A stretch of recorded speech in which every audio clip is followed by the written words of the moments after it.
It's soccer season here. Oh yeah, you went outside? Dude, I go outside every Saturday. It's horrible. Yeah, I went up. that I got up sounds this like a morning, nightmare. and the kiddo was like, "Hey, what are we having for breakfast?" Because breakfast, I do Saturday breakfast almost always. And I was like, I don't know. How do you feel about donuts?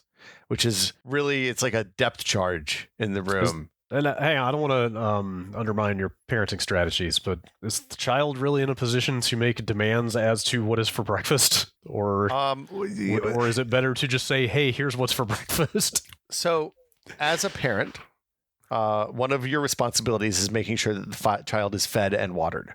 Right, of course. So But, she was just like, we had an earthquake this morning, which I leapt out of bed like as if the house you were was still on fire. in bed at that time? It was 8:40. Oh my God, I was up. I'd been up for 3.5 hours at that time. I was streaming until like 1 o'clock in the morning last night. It was, it's 7 hours of sleep.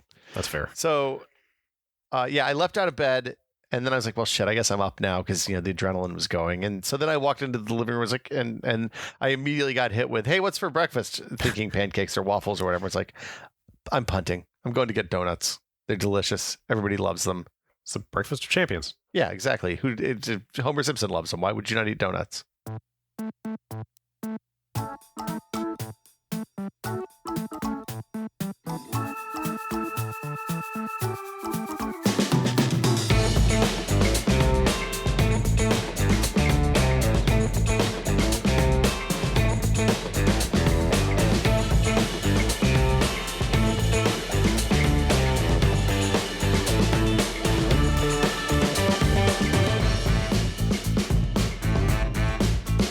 Welcome. Hello. Hi. It's time for another episode of Brad Will Make a Tech Pod. I'm Will. I believe it is the 4th episode. Is that Or correct? 5th. I mean, That's there's questions about the Zero is not a quantity.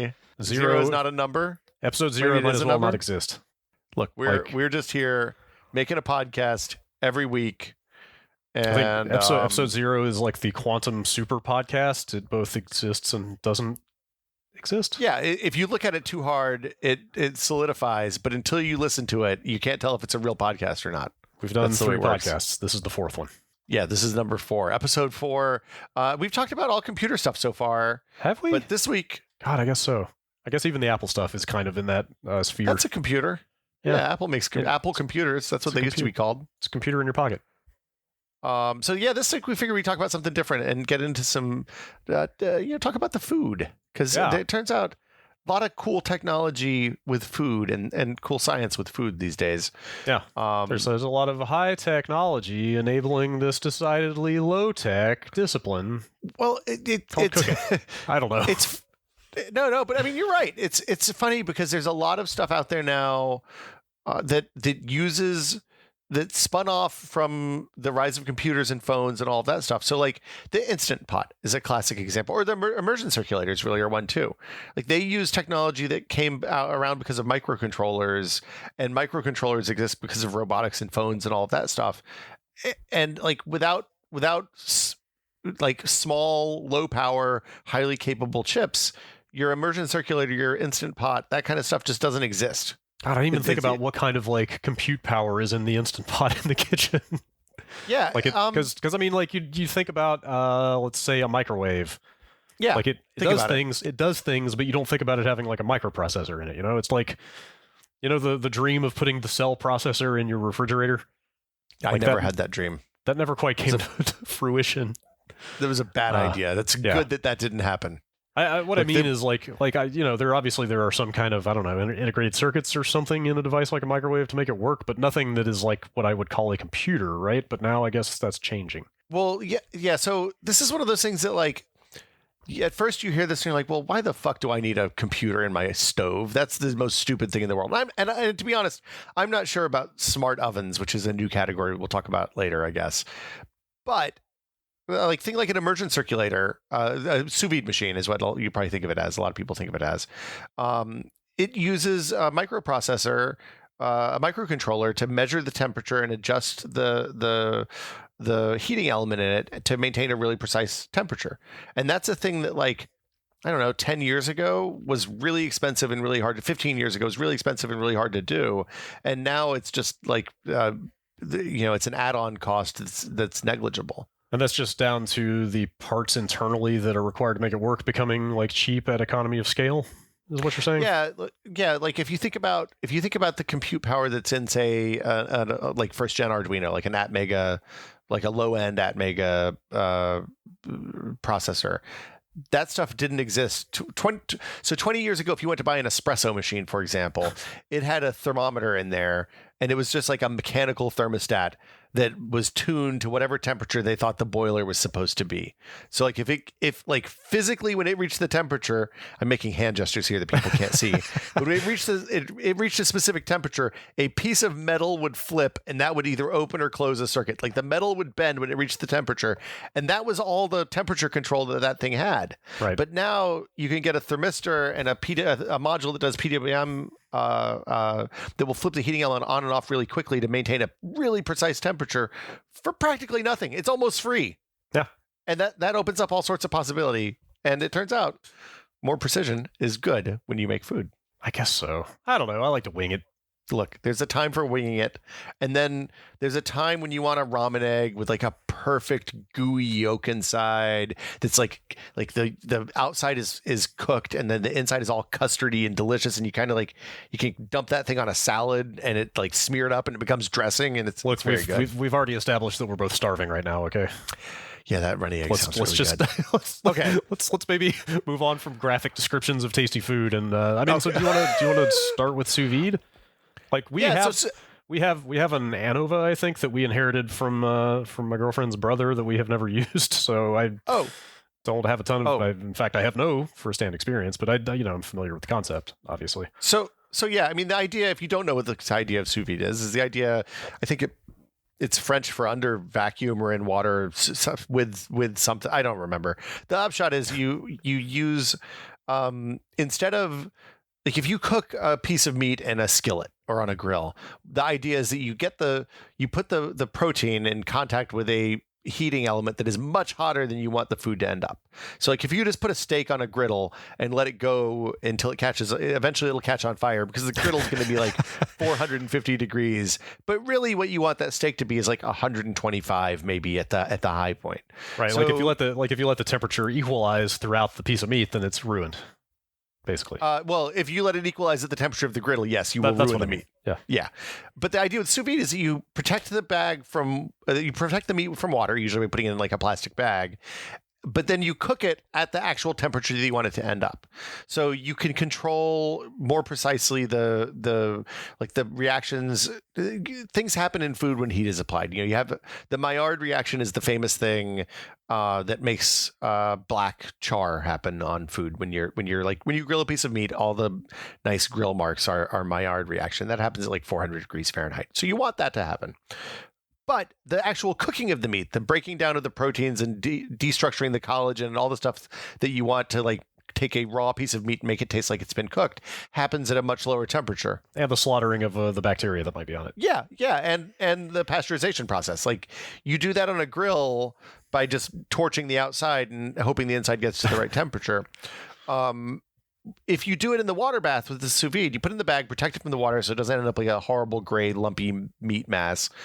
And then you can cook the meat for like an hour in the water at the temperature you want it to end up. So you cook it at like 125. So you end up with a perfectly rare cut of meat that is super gross and looks like a rare piece of meat. And then you can chuck that in a pan, hit it with a blowtorch, put it on the grill, put it in the broiler, whatever the hell you want to do to get the Maillard reaction, which is an important part of the whole thing. You want both of those things, but what you don't want to do is cook that expensive steak all the way through and end up with a well done piece of meat. I mean, unless you like that, and if you do, that's fine. I'm not going to judge, but you're a bad person. So for my own edification, if I try this, if you yes. let's say you sous vide your piece of meat, it's yes. cooked through perfectly, but you want that nice char on the outside. Do you want to go with like a super hot surface for a very small amount of time? It's yes, because it's already cooked through. I figure the more heat you apply, because like I guess what I mean is, as opposed to an uncooked piece of meat, there's a much greater risk of overcooking this thing, right? Because it's already partially cooked, or it is cooked basically to the level that you want. It's easy. Like one of the early mistakes that everybody gets when they start doing sous vide meat is that you'll do that and then you'll do exactly the thing you say, where you then make it gray all the way through because you wanted to get a sear, and either your grill or your griddle or your cast iron or whatever didn't get hot enough. So there's a couple of things you can. Well, there's some things you can do to avoid that. The Modernist Cuisine people who wrote the Modernist Cuisine cookbook, and are actually, it turns out it's the company's owned by Nathan Myhrvold, who's bad. He's a patent troll. So we don't need to get into that. The upshot is they did a bunch of science, and they were like, look, here's the way to do this the ideal way. You take your sous vide steak and you dunk it in liquid nitrogen for 4 seconds, and then you dunk it in a fryer for 4 seconds. And it turns out the temperature difference between the finished cooked piece of meat and the temperature of liquid nitrogen, and on the other side, the temperature between the cooked finished piece of meat and the fryer oil is exactly the same. Wow. So what you do is you're freezing just the few outside layers of the meat, and then you're immediately flash frying the frozen meat. So you end up with this incredibly thick, incredibly crispy, fried outer Maillard reaction crust. God, you're describing good food again. This is really fucking good. It's the best steak I've ever had in my life. It was delicious, Brad. Did you do it yourself? No, we went to Modernist and did videos there when I was at Tested. Okay. Before we realized Nathan Myhrvold was a patent troll. Oops. So that's like in reality, most people don't have liquid nitrogen on hand, and if you're making steak, you're probably not going to get the fryer out because that sounds like a monstrous thing to do. The JV version of that is to chuck it in the freezer for like 3 minutes after it comes out of the sous vide bath.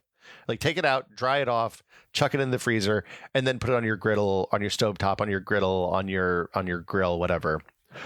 And that'll help you maintain that really nice definition between the Maillard reaction and the medium rare meat inside. But you don't have to do just meat with the sous vide. Yeah, I was we use them, like I said, or any other kind of like any unconventional, because like rare meat is obviously the example, but and I've heard of people cooking eggs in there, but like is there any like less conventional stuff you can do? There's a ton. The eggs poached in the shell are an incredibly useful thing to have around. You can do those. Chef Steps has a good guide for eggs, and it tells you how to do whatever kind of internal consistency you want. You could use those we use as a salad dressing a lot. So you'll have the poached egg, you crack it on top of your salad and stir it all up, and it's delicious. I've made kale side dishes in there. So you run those at like 190 Fahrenheit. And what that does is it breaks down the waxy cuticle on the leaf that gives the kale its bitter, kind of dense taste. It's unpleasant taste.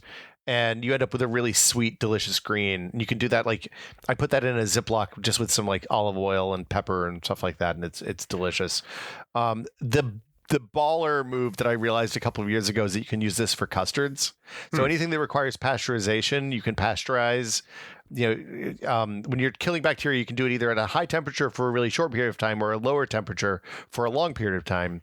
So if you want to make eggnog or ice cream and you don't want to have to cook the custard by stirring for hours and hours and hours, you can just put it in a big baggie or in some mason jars, sink it in the bath, and do it for long enough to get the pasteurization done. I didn't realize about killing bacteria that the hot and short or kind of cooler and longer strategy. I thought that there were bacteria that's just like generally had to be exposed to X temperature to, because like you see internal temperatures for chicken and pork and stuff, and I just assumed that like, it has to be this temperature at some point during the cooking or it's going to make you sick.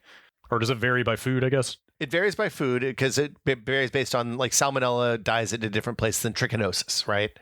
And some of the stuff like salmonella, I think the thing you're reacting to isn't actually the bacteria, it's the toxin that the bacteria produces. So like that's why you don't leave your mayonnaise out in the sun when you don't want to eat mayonnaise that's been out for hours and hours. Because even if you then heat up whatever the mayonnaise is in, it doesn't take care of the toxin, it just kills the bacteria. The America's Test Kitchen did a thing about the FDA food recommendations years ago because I thought I didn't like pork chops when I was a kid because I'd always had pork chops that were cooked to, I think, 165, which is what the FDA recommends. It turns out if you cook a pork chop to like 135, it's delicious and succulent and not like something you get bang on the table and it just shatters into a million pieces. And nobody's gotten trichinosis, the thing that you're cooking to 165 to get from commercially cultivated pork in 50 years or something. Well, people get trichinosis from eating game. like elk and deer and stuff like that. Yeah. Not from eating, or boar, not from eating commercially farmed pigs. Yeah, that I guess. Yeah. I should have looked this up before we came in here, but have you seen anything about pork sashimi? Not to digress too much, but there was some technique had been developed in Japan that involved like I want to say delivering piglets by cesarean or something like that. Like they've gross. I hope I'm not off base on this, but I want to say I saw that like the trichinosis was being passed on in the birth canal or something like that. I hope I'm not misremembering that. Well, the trichinosis thing is a life cycle. Under no circumstances should you eat raw pork, based on what I'm saying. Yeah, don't eat. Just generally speaking, unless you're buying it from someplace that says, "Hey, you can eat this raw," don't eat it raw. That's a bad idea. Like people eat beef sashimi all the time. Yeah, but they do like flash freezing and stuff to make that safe. I had some raw horse in Japan. I don't know if I could eat horse, Brad. Was it good? It was good. Yeah. Okay. So yeah, the eggnog and ice cream custard are my two, like in terms of the quality of life increases versus standing over the hot stove and stirring an ice cream custard for 40 minutes versus putting it in a bag and letting it rip in the sous vide bath. Big fan of that. It's a huge time saver. That sounds good. And both Serious Eats and Chef Steps have really good sous vide guides if you have one of those and don't know what to do with them. But make some ramen eggs for tomorrow morning. You'll thank me. Oh, that sounds so good. Yeah, they're really delicious. My last question about sous vide, if you probably want to move on, but in terms of cooking in plastic, yes, is there anything to worry about there? I mean, you see all kinds of stuff about BPA and other like unpleasant substances leaching out of plastics into food and water, and like something about applying even low heat for a long time to a plastic bag doesn't sit especially well with me. I don't know. Well, so one thing is you're applying a very low heat in most cases. Like if you're cooking a piece of salmon, you're talking about 120, 100. It's essentially like tap water temperature, not an actual. It's not like you're putting it in a boiling water bath.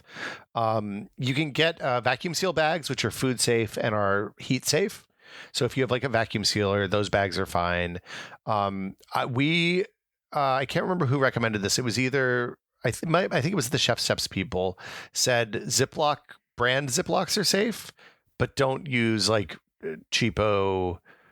You don't want to use an inexpensive zip baggie, like an off-brand like zip baggie. Cheaper types of plastic material. I don't even know if that is plastic. What is that? I think it was more that they had confirmed with the people that make Ziplocs that they weren't using the bad plastics. Okay. Not that necessarily the other people are, just that this was a safe recommendation. You can't be sure. Okay. Yeah, and again, it's like. We've been talking about microplastics in tea bags this week, so who knows at the end of the day. Wait, in tea bags? I missed that. Like I saw that it had been found in most bottled water, but I missed the tea bag stuff. Yeah, the tea bags were the other one. I want to say I can't remember which brands were affected, but yeah, people found microplastics in tea bags that were not. I think the organic ones were okay. I don't remember the details. I didn't read the whole article. I drink a lot of tea, so that's disconcerting to hear. Yeah, but just think, you're filtering it out so it doesn't get to the ocean. That's good. You're doing your part. Yes, thanks. It's a podcast with hopes, dreams, technology, and a little bit of dystopian nightmares. Yeah, it's easy to find these days. Yeah. You have an air fryer, which I know nothing about. Yeah. We don't have an air fryer, and I'm curious about it because I think it sounded like it was just a tiny convection oven to me. Yeah, I guess that's right. I mean, is that? Is a convection oven what I think it is? Like it just kind of passes hot air over something. It gets hot, and there's a fan. Yeah, that's as far as I can tell. I haven't stuck my head in there, but as far as I can tell, that's basically what that is. But so what? Why is it? Why are they calling it?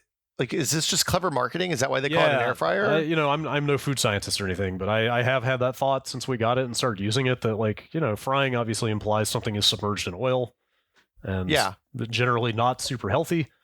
And this seems much more like an oven type situation. Like the food that comes out of it seems a lot more like something you would get if you baked it. So are you supposed to just like toss it in oil or something before you chuck it in there, and then it just fries what's on the surface? I don't even think that is required. We've actually we've made like skinless chicken breasts in it before, and I think I'm trying to remember. I want to say they go straight in there with. I mean, you can obviously season them however you want. Yeah. Of course. Like there's definitely no like requirement that things be oiled or lubricated or whatever before they go in there. I like that food lube. Yeah. So what do you do in the air fryer usually? Fair amount of like root vegetables like Brussels sprouts and stuff like that. Like I said, potatoes, doing chicken breasts and like so we started out doing skinless chicken breasts in the Instant Pot, and we should probably talk about pressure cooking too. But that turned out to be kind of a hassle because like we were searing it on the outside beforehand and then doing the pressure cooking, and like that whole process, like the the idea of a quick, easy pressure cooker like suddenly became way less quick and easy. So it started feeling like more trouble than it was worth. But then just started like chucking them in the air fryer, and they actually came out better than they did in the Instant Pot, which was kind of surprising to me.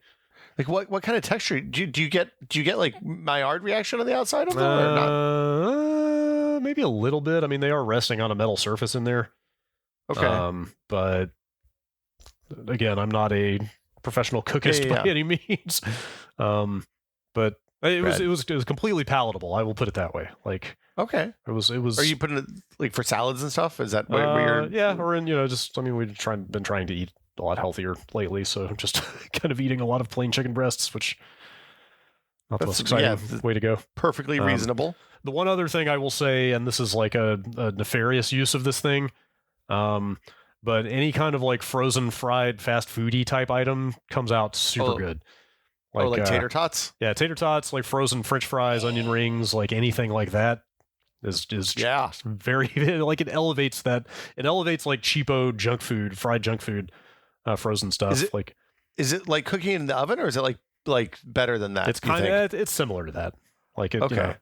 Like we also like we went to a Five Guys one day and came away with like 800 times more fries than we needed.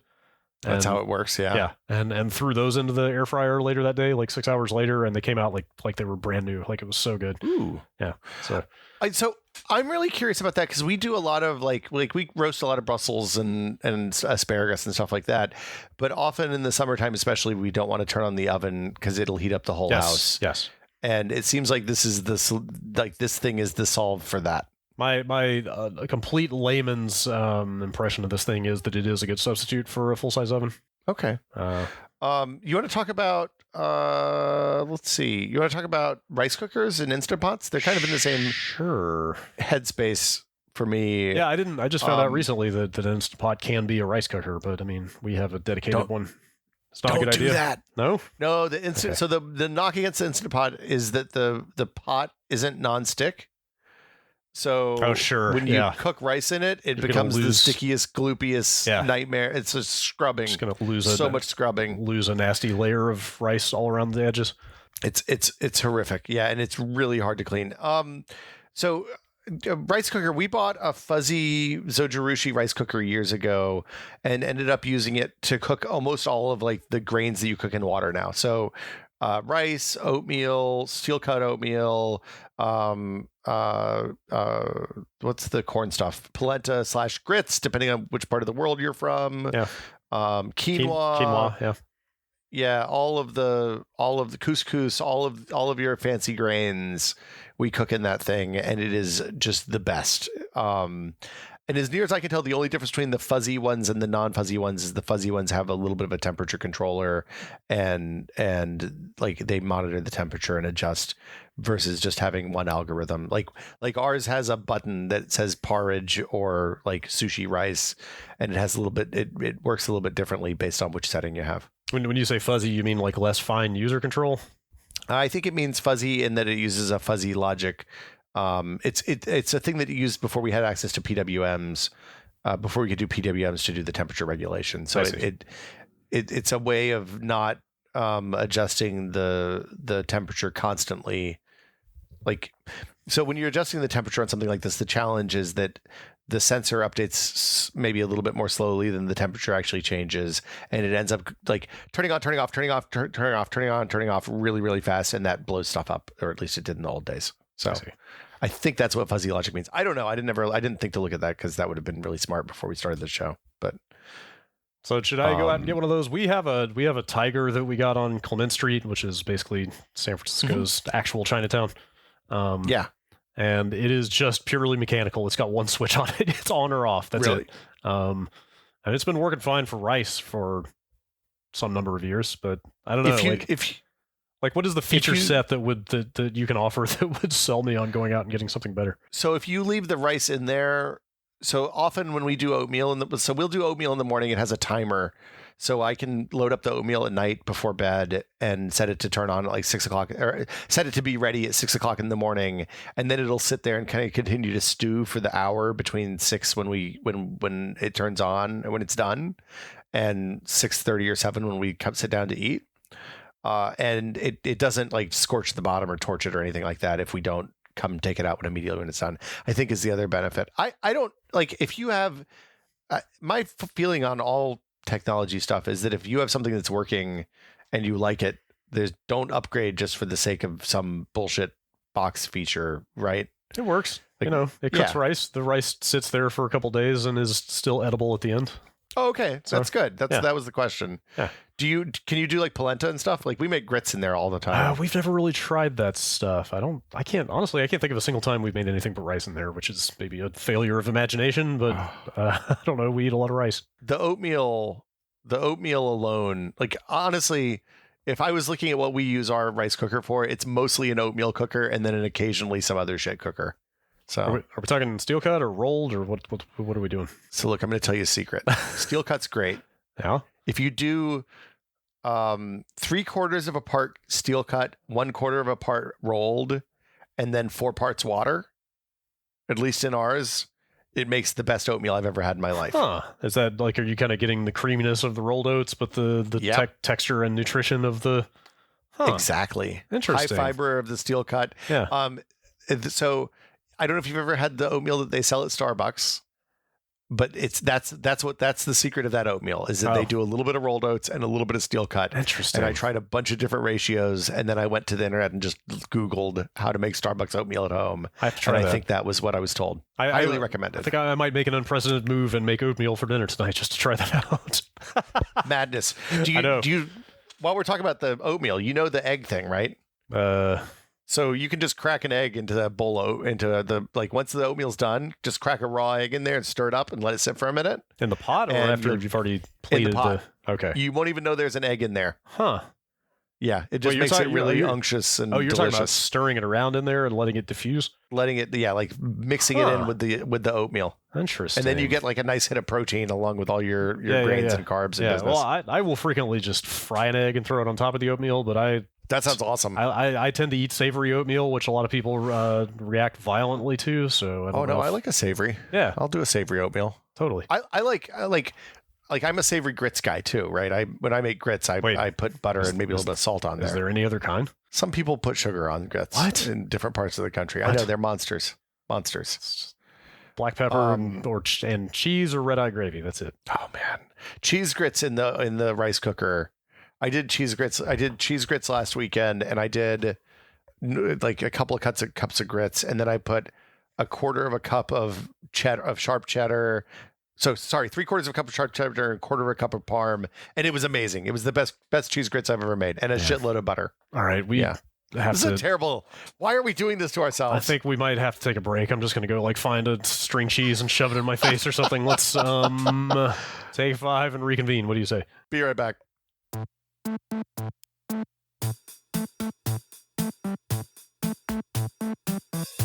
Okay, well, I think we've been dancing around it, but Instant Pot has come up. The ultimate gift a number of times. 2018. The thing I feel like we may have been dancing around is, and you tell me if I'm overreacting here, but is the Instant Pot maybe not everything it's cracked up to be? We use ours a lot. Yeah. Like ours has been I was skeptical when Gina was like, hey, I want this for Christmas a couple of years ago, and I went out and found one and brought it home and all that. Okay, first off, Instant Pot's a brand. The thing that you need to know is it's an electronic pressure cooker, and all electronic means is that it won't, it has sensors inside that prevent it from that make it turn off if it gets too hot or under too high pressure, unlike, say, a stovetop pressure cooker, which is basically a bomb that you put on your stove and hope that the mechanical overflow vent will work itself out. So yeah, like I really like it. I would consider myself a fan. We use it probably twice a week. Okay. I don't know. Do you guys have one? Yeah, we do. And like I said, we were doing the chicken breast in there for a while, and that was a major hassle, so we gave that up. I mean, it's not a bad thing, but like I feel like I've gone the other direction that a lot of people have gone, where most people look at it and say, oh, that's some flash in the pan, just kind of late night Ron Popeil kind of. Yeah. And then it turns out to be super useful and versatile. Whereas I feel like we were having a lot of luck with it early on, and now we never use it. So let's see. The stuff that we use it for a lot are like braises. So like making beef stew or enchiladas or something like that. Something that you want to cook some protein and a sauce for what would be probably a long period of time on a stovetop is like 20 minutes on that thing. We do corn on the cob in it in the summer, which I was shocked worked. It's like a 3-minute cook once it gets going. We do, let's see, I made a list. We make risotto in there, which usually is like a half-day stirring adventure. I hate stirring. Gina makes hard-boiled eggs. We do spaghetti. We've made yogurt a couple of times, so that's kind of more of a science project for the kiddo than anything else. So yeah, like we it turns out we use it a couple times a week on the reg. Okay. So I feel like it's like I think for me it's that I always wanted a pressure cooker and didn't realize that I wanted a pressure cooker because we do a lot of like short ribs and stuff like that.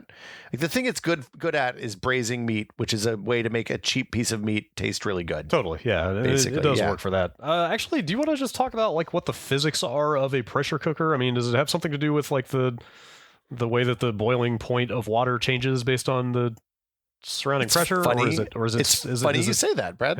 Yeah, that's exactly what it does. Is that what it is? Okay, that's what I assumed, but I never actually looked it up. Yeah, so the thing you're referring to is called Boyle's Law, and the idea is that you can map the boiling point of water along a couple of curves that intersect in interesting places based on the temperature and pressure of the surrounding air. So like the higher the air pressure, the lower the boiling point of water. And that means that you can, sorry, that's not right. The higher the air pressure, the higher the boiling point of water. Is that right? Lower, yeah. You go up, it gets lower. You come down, it gets hotter. Yeah. So this is why it's one of the reasons that like when you buy, say, if you're making Nestle Toll House cookies and you live in Colorado at 5,000 feet, you have to use the high altitude recipe for that versus us at sea level, because the boiling point of water is a little bit different for us than it is at altitude.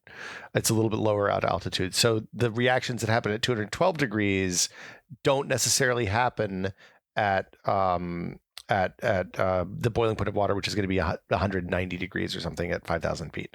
And we're talking about Fahrenheit. For Celsius, that would be like 194 probably. I don't know about that. The thing that happens with the pressure cooker is the steam in the pressure cooker can get to a temperature that's hot enough to make things like the Maillard reaction happen.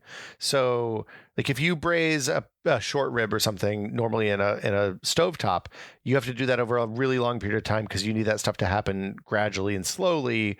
But if you do it in the Instant Pot, the steam will be 400 degrees, just like the inside of your oven would be. But because steam transfers heat much more efficiently than the air that's inside your oven, it's going to cook way faster. And that means that things like collagen break down. So if you have a really gnarly marbled piece of meat, it'll get all broken down and tender and delicious, and there'll be a bunch of good fat in the pot and all that stuff. I'm very hungry right now. I'm very sorry. This is a horrible. Just want to point that out. I'm sorry. Done a horrible thing. Something about the word marbled just sounds so succulent. Yeah, just think about how good those short ribs would be. They'd put them in for an hour. Yeah, and I mean that. And just to be clear, like we have a short rib recipe that we make sometimes for special occasions. It's like 3 days of cooking off and on. So you cook for like an hour or two, and then you put it in the fridge and let it rest for a while, and then you cook for an hour or two the next day, and then you let it rest for a while, and then you finish it the last day, and you can make something that's not quite as good as that, but really, really close in like an hour and a half. I did actually want to say, just to frame the preceding discussion, that I think maybe you guys are working with a kind of a broader and deeper skill set than we are in general, because I've had your Thanksgiving dinner, and I mean, this kind of like elaborate multi-day cooking thing seems to be a specialty.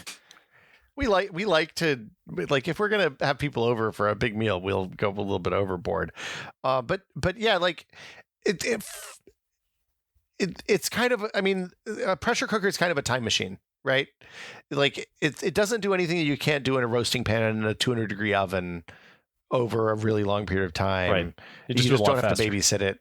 Yeah, and you can do it overnight. And like the other thing is, like for spaghetti, Gina will brown ground beef in the bottom of a pan, dump a tub of spaghetti sauce in there, put some uncooked noodles in, and fire it up for like 4 minutes or something. And all of a sudden we have like a really nice. It's a little. I mean, I asked Kenji about this, and he did not. He was Kenji Alt Lopez.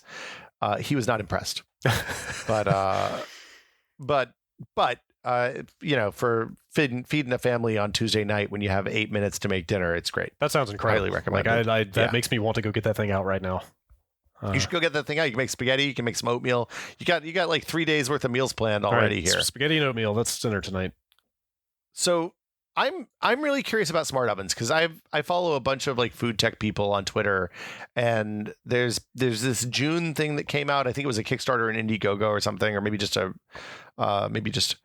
like a third party kind of crowdfunding campaign.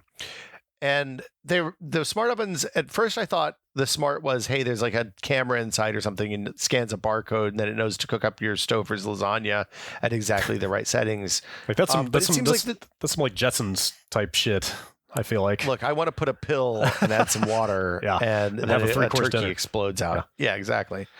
But it seems like they're just making really souped up like toaster ovens. Right. So it's like a toaster oven that's also a microwave oven and also is an air fryer and then probably like does your taxes or something. I don't know what else. That sounds okay. But unlike like if I was making a knock against kitchen equipment, it's that the people that make the UI, like honestly, the person who designed the user interface and user experience for my microwave oven, it should be tried in the fucking Hague for war crimes. Definitely identify with that feeling, yes. Yeah, because like I don't need a fucking fish button on my microwave oven, but there's one there. Yeah. Who's going to warm up fish in the microwave? You should not be allowed to do that. Speaking of crimes against humanity, putting fish in the microwave. Yeah. No, it's wrong. There's like a popcorn button, but it doesn't have like, the language that it speaks in the language on the bag of popcorn, it's like you have to put in the weight of the popcorn. And it turns out the bag doesn't tell you how much the popcorn inside it weighs. Yeah. So I just make popcorn on the stovetop. That's a different thing. But yeah, so I'm curious because like with the June rather, you can say, hey, I want to do I'm putting a meatloaf in here for 18 and it just knows that goes for 18 minutes or something. I don't know how that works. I'm curious. So did you buy one of these? No. We talked briefly before about the little meat thermometer we got. The meat thermometer. Okay. Yeah. That is a tool for that's really oven. important.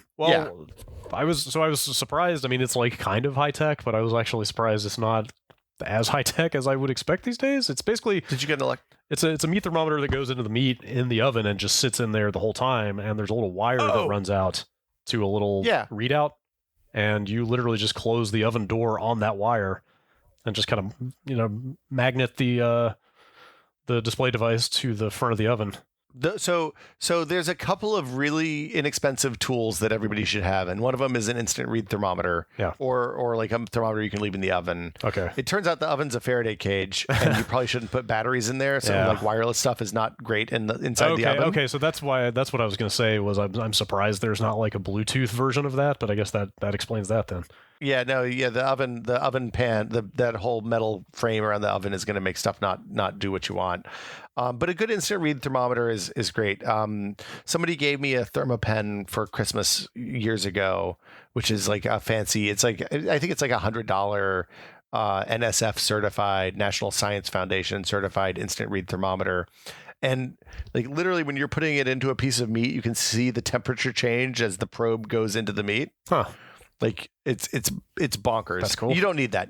You can get an analog instant read thermometer at the grocery store for like $3. Yeah. And as long as you make sure it's calibrated right by putting it in a boiling pan of water and maybe putting in some ice water, so you know that it reads 0 and 212 right, and you'll get where you need to be, you're good. A good kitchen scale that holds 2 or 3 pounds and has like a gram precision is super useful if you're baking. And really for everything. Like you can use it to make sure that your recipes are all right. So much work. And those are things that like a lot of people don't have. Well, is it though, really? Because like you're scooping the stuff out using a measuring scoop, and then you're probably putting it into a bowl. So why not just put the bowl on the scale, and as you're scooping, just look at the number instead of trying to like level off the top of the scale and hoping that your flour hasn't gotten compacted. Let me offer an alternative method. What if you just eyeball it and throw it in there and cross your fingers? That's how I cook. But then again, I'm not rising to the heights that you are. Well, but no. I mean, we're not doing anything super fancy. The thing is like making biscuits, that works great, or pancakes, right? Yeah. But if you want to make a cake or a souffle, you need to get all your shit right. I don't make souffles. I haven't tried that before. Yeah. I get it. But I mean, you can make cake and pie crust and stuff like that. It helps to people to weigh. Yeah.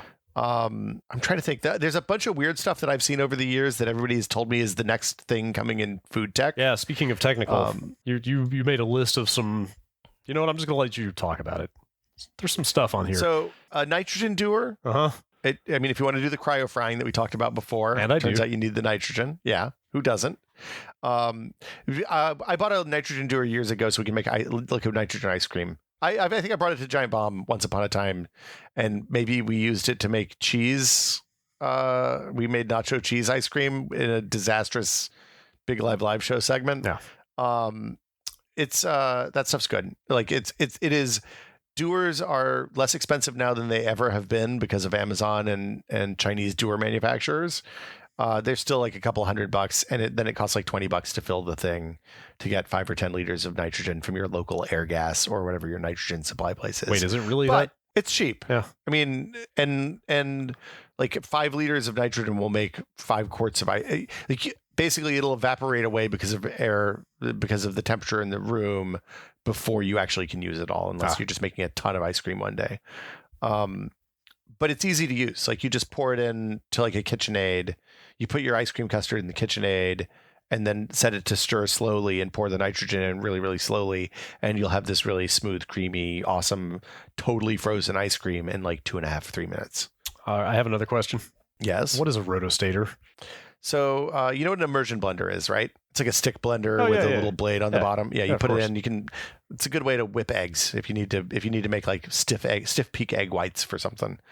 And a rotostator is like a super duper version of that, where instead of having blades that spin, it has just a tiny gap between. Like I don't know what the top of a castle is called, but like the top of the castle with the blocks, and then there's a gap, and then there's a block, and then there's a gap. Is that a rampart? It looks like that. Yeah, rampart, whatever. And then there's a circular thing inside there that basically catches stuff, and it turns whatever you're trying to grind up into like the finest possible components, because you get them in different gaps in between that thing. The modernist people use those, and actually a lot of fancy restaurants use this now.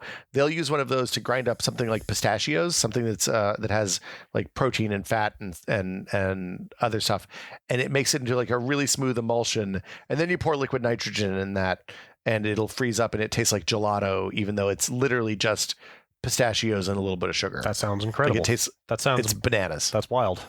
Yeah, I mean, I guess actually it's pistachios. But could you do that with peanuts and have it be kind of a peanut butter sort of thing? So the fat content of the nut has to be right. I don't know if peanuts would work because they're. I see. I feel like it has to be tree nuts. I feel like they tried to do almonds and they were not fatty enough. But I mean, you could always like. It's like, ice cream is an emulsion between fat and milk and sugar and like, then when you make it the custard, it all gets glued together. Or if you're doing Philadelphia style ice cream, it's just emulsed and you freeze it before it separates. But yeah, the pistachio stuff was pretty amazing. I don't know that anybody's going to ever buy a rotostator because it's a kind of precise piece of scientific equipment, and nobody's made a home version yet, which is a bummer. I want something I can just put on my KitchenAid stick mixer, and it's just like a dongle that comes on. Anyway, we'll see. What other weird things? I feel like there's a lot of stuff happening in food tech around reducing food waste, helping us save. There's a stat that those people always throw around that's like 40% of all the food that people buy gets just tossed. without being eaten. Yeah. So like all of our food problems could be solved by just throwing out less food, making food last longer, or throwing out less, or telling people what they have so they can like not stare at the empty open fridge and be like, what am I going to make today? I don't know. It's what we always do. Maybe if you ate the food you bought, you wouldn't have the problem. I mean, it's a good strategy. Yeah. Plan your meals before you go to the store is the solution to that. But what kind of mad people can do that? Nobody likes doing homework, man. No, homework sucks. Yeah.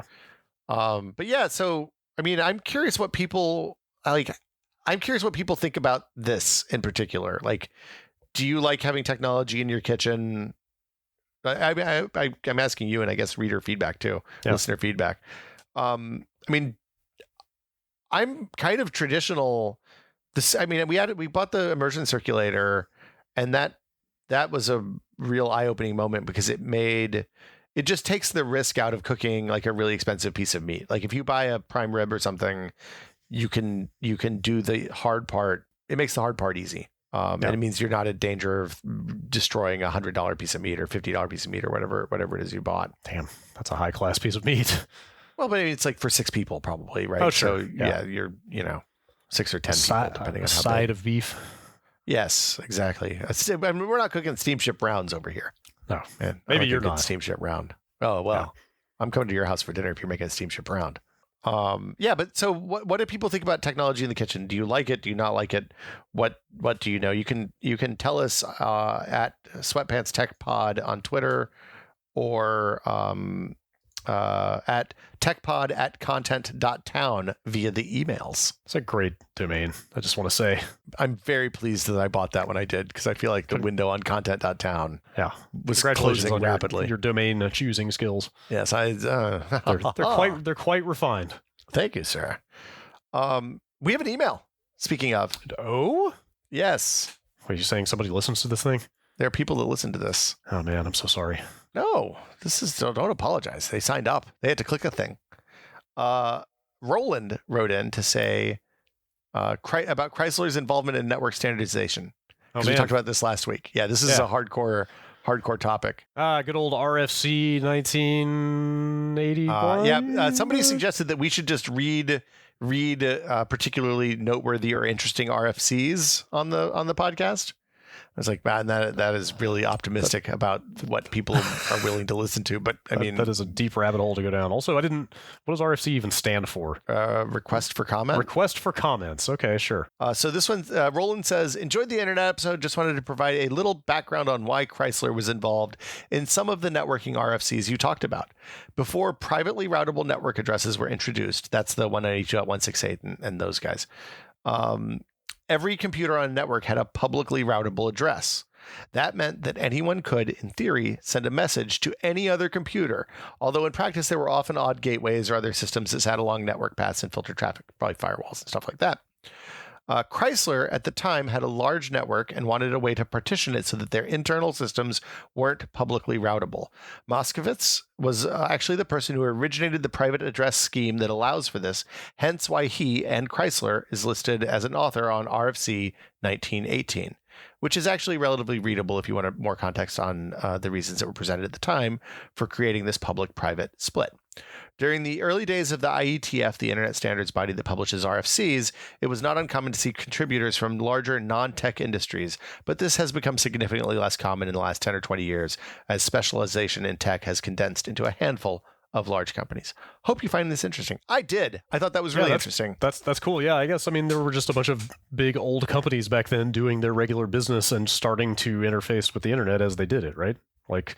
Yeah, obviously Chrysler's in the business of selling cars, but they just happen to be using the nascent internet to try to do it. Yeah, I think that's right. That reminds me, there's one correction from last week. I know corrections ruin podcast, but I said that the subnet mask defines the router, which is not correct. When you're talking about IP address ranges, the subnet mask defines all the computers that can talk to each other, and then the DHCP server tells you where the router is in that subnet. And you can have multiple routers, but for the most part, people usually only have one, at least at home. Okay. Yeah, the subnet mask, it all kind of defines the space of like the address range, right? Like the size of the network. Yeah, exactly. Okay. A couple people wrote in on Twitter, and I didn't think to pull these, and told us about some of their favorite massive network outages. And it seemed like the common thread was that usually happened because one router would say, "Hey, I can talk to all these computers on the internet," but they really couldn't. So yeah, that past you were just talking about where everything was addressable by everything just sounds like absolute bedlam. Like I can't even imagine. I cringed. Seems like a nightmare. It sounds both magical and nightmarish. Yeah, imagine being able to ping Bob Jones over an accounting at Chrysler's IP address from like whatever university terminal you were on in probably 1985 or something. I would really rather not ping Bob Jones in accounting if I could help it. Thank you. Oh, I mean, look, Bob knows people, so he can get some business done.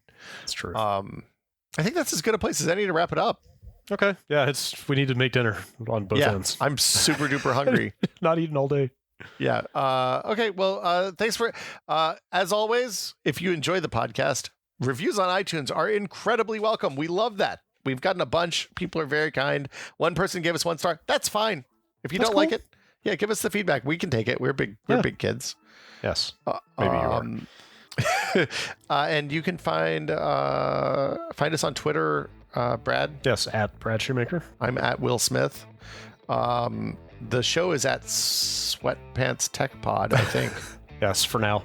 Yeah, for now. Until we either decide to rename the show that or rename the Twitter account to something else. Exactly. If you want to send us a message on Twitter to the Tech Pod, that's great. If you want to send us an email, that is techpod@content.town. Yeah. And I guess we'll see you all next week. All right, let's go eat. Bye.